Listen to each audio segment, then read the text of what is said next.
What's up, guys? Welcome back to Midwest Garage.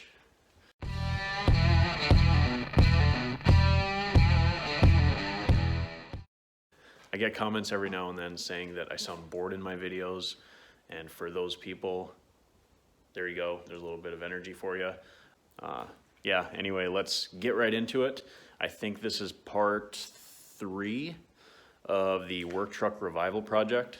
So today we're going to be pulling the truck out of the shop, get everything cleaned up a little bit, get the truck pulled back inside, and then inspect and change all the fluids in the truck, because I'm guessing that hasn't been done in a really long time.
So the first fluid I'm going to check on this thing is the brake fluid. And I know for a fact that this master cylinder was replaced right before I bought the truck. So that would tell me that the fluid inside should be good. But better safe than sorry. Check it out anyway. And also the brake function is very good in this truck, so I have no doubt that the brake fluid is good. Simple reminder here also, before you ever break loose your master cylinder, you do want to wipe it down, get any dust or debris off of it, because you want to try to keep that brake fluid as clean as possible. So I'll just give her a quick scrub down before I crack it loose. That should do her. And keep in mind that brake fluid is corrosive and nasty and bad for you, but you can see my finger is clean for the most part. This fluid looks pretty good actually. You can see that it's not burnt or discolored really, so that's good.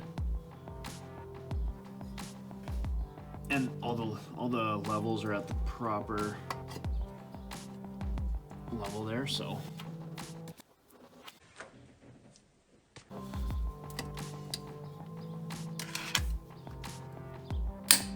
crack that back on.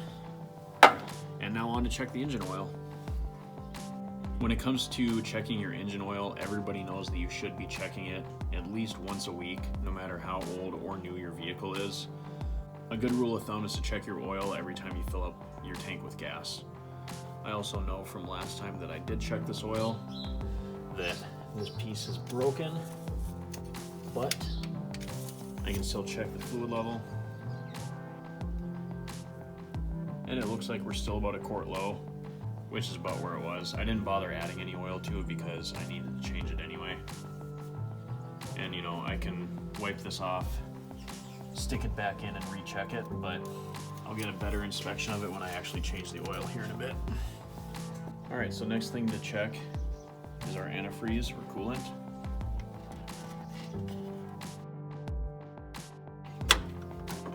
There. Obviously we're not topped off, So I wonder if I can get this in there. Gently stick this in there. And I'm getting a little bit of fluid off of there, off the screwdriver.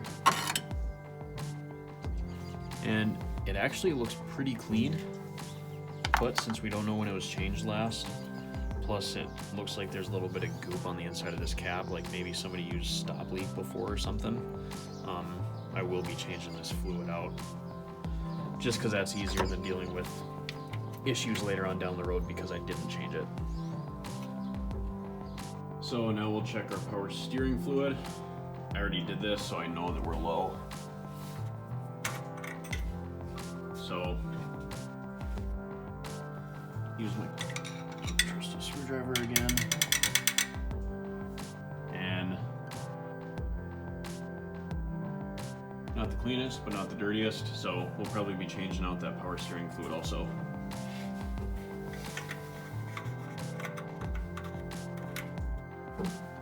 Alright, so as for the rest of the fluids, such as manual transmission, transfer case, 2 differentials, we're just going to go ahead and change those anyway, no matter what the condition is, because really how many people do you know that actually change their differential fluid on a regular basis? Personally, I don't know that many, and so I'm just going to assume that the previous owner of this truck also didn't change them regularly. So we're going to go ahead and do that so that we don't have anything to worry about. Like I've been saying a lot in this video, better safe than sorry. But for now, let's get underneath the truck, get that oil draining so that we can take a good look at the condition of that oil, which will then hopefully be a good indication of the condition of the engine.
Alright, so as you guys can see, I drain the oil into this big clear tote, and that's so that I can look at it from underneath and see if there's any sludge buildup from the bottom. I can freely move the oil around in here, look for sludge, look for any discoloration, milky substance that would indicate that maybe we have a head gasket leak, anything like that. And I'm not seeing anything at all. This oil actually looks really good. And of course the oil is dark, but that's not an indicator that the engine is bad or that the oil is old or wasn't changed. Oftentimes an engine will turn the oil black almost instantly, but the oil doesn't actually lose any of its lubricity or any of its properties to properly lubricate the engine. So with that being said, I think this looks really good. I'll get a better look at it when I pour it into my storage tote, but from here, I think the engine oil is pretty good to go. If you guys remember from the beginning of the video, the truck has a little bit of a valve cover leak, so the oil was smoking on the exhaust manifold. I was going to change out those valve cover gaskets while the oil was draining, but those valve cover bolts are notorious for loosening up over time, so I just gave them a quick tighten, and hopefully that'll do it for now. And I know this video is getting a little bit long, so I'm going to cut it for today. The next video is going to be just a really quick overview of the rest of the fluids being changed out, and then we'll get into some actual project work. I'm not really sure what I should do next. Why don't you guys comment down below what is the first thing I should start working on with this truck? And if this is one of the first videos that you've seen of mine and you liked it, please let me know in the comments below. Consider liking this video and subscribing to Midwest Garage so you don't miss any part of this project or many of the other videos that I have on the channel already that you could find valuable. And finally, if you are still watching this video, thank you so much for watching Midwest Garage. I really appreciate it, and I'll see you in the next video.